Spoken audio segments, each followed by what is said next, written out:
Hello বন্ধুরা, কেমন আছো তোমরা? আশা করি তোমরা সবাই ভালো আছো, আমিও ভালো আছি।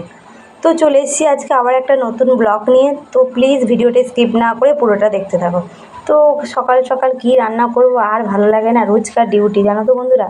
তো সকালবেলা সবাইকে চা করে দিয়েছি, চা বিস্কুট খেয়ে তার আগে স্নান করে গোবিন্দ সেবা দিয়েছি। এবার আমি সবজি কাটতে বসেছি, রান্নাটা বসিয়ে দিয়েছি। তো এখানে দেখো তোমাদের দাদা বাজার থেকে চিচিঙ্গা, পটল, বাজারে জিনিসের দাম প্রচুর জানো তো বন্ধুরা, সবজির দাম প্রচুর।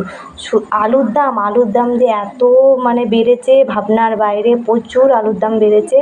শুধু সস্তার মধ্যে হয়তো পটলটা একটু সস্তা, এছাড়া সব জিনিসের দাম প্রচুর বেড়েছে বন্ধুরা।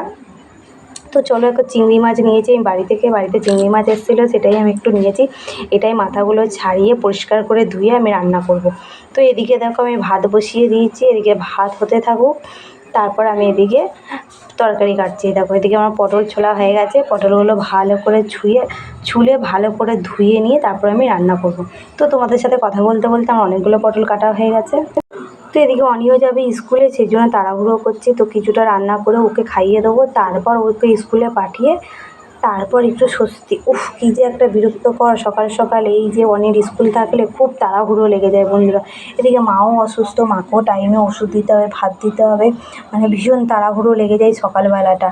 তো তাড়াতাড়ি করে আমি রান্নাবাড়ি করবো। এদিকে মেঘলাও, কোনো সময় বৃষ্টি নামছে, কোনো সময় রোদ উঠছে, ছাদে ওঠানামা করতেও ভীষণ অসুবিধা। তো এদিকে আমি দেখো মাছগুলো ধুয়ে নিয়ে এসেছি, দিয়ে নুন হলুদ মাখিয়ে রাখছি। আর এদিকে মাথাগুলো রেখেছি, সেগুলোকে বাটা করব। আর এদিকে দেখো অনেক জন্য আমি ভাত বেড়ে রেখেছি, আর এখানে কুমড়ো আলু সেদ্ধ। আর এদিকে রান্না করতে করতে দেখো ছাতু দাদাও চলে এসেছে। ছাতুওয়ালা ডাকছে আমাকে, দিদি ছাতু নেবেন? তো দেখো এই ছাতু দাদা বাড়িতে এসে ভালো করে ভাঙিয়ে দেয়। দোকান থেকে কিনলে তো চোখে দেখা যায় না বন্ধুরা ভাঙানোটা, আর এই দাদা সামনে দাঁড়িয়ে ছাতু ভাঙিয়ে দেয়।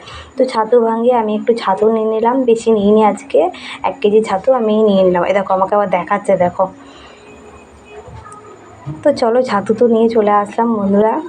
আর এই দেখো আমার হাতের ছাতুটা নিয়ে তো এবার রেখে দিলাম। এদিকে আমি স্নান করে খেতে বসে গেছি, তোমাদের দাদা চলে এসছে। তো আজকে পটল চিংড়ি করেছি, ডাল করেছি, আজকে বেশি কিছু রান্না করিনি। আর চিংড়ি মাছের বড়া করেছি, এই দিয়ে খেয়ে নিচ্ছি। আমার তো ডাল লাগে না, আমি এই তরকারি দিয়েই মেখে খেয়ে নিই। ভীষণ টেস্টি হয়েছে তরকারিটা, খুব ভালো লেগেছে। ভিডিওটা ভালো লাগলে একটা লাইক কমেন্ট করে দিও।